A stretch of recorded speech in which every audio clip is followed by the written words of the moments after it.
Yo solo quiero decir una cosa, ¿eh? No se les ocurra venir por la... Problema, que van a salir súper contentos, súper felices y no coman con Manolo porque ya se van a morir. O sea, el entierro, pónganse ustedes bien el papel porque llega, ¿eh? Así que en Lache serán bien recibidos en casa de Manolo. ¿Cómo están las navajas? Pues navajas muy buenas, sobre todo la diferencia que hay entre las salsas, unas con salsa y las otras a la plancha. Muy buenas, la verdad que están muy buenas. ¿Nunca las habías probado con salsa? Con salsa no, además a mí me gustan siempre, normalmente plancha, pero con salsa no. Igual que echarle limón no me gusta.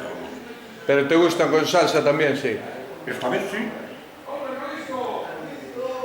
Una buena experiencia, la verdad. Y bueno, con punto de las cosas cae, pues ¿para qué le quiero contar? Pues muy bien. Y la pinta que tiene el pulpo, me imagino que me va a sentar mal.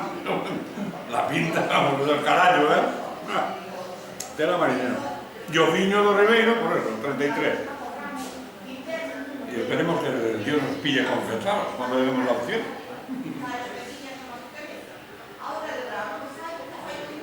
Así que veniros para acá por Lache, que tenéis claro. ¿Dónde vives habitualmente?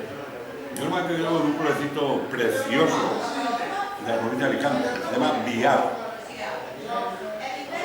¿Ya estuviste más veces en Laxe? He visto Lache y siempre me han tratado los tres recorridos que he venido de maravilla. Y ahora con vosotros, por eso, el colofón, he traído el... Para no repetir más, hombre, porque quiero que ahí vivo, volver otra vez, pero vivo, no muerto. ¿Tienes ese plan? Muy bien, buen provecho. Bueno, pues muchas gracias. Y usted que lo vea, nos veremos mañana por la mañana, ¿eh? Venga. Chao, chao. Hasta luego, Manolo.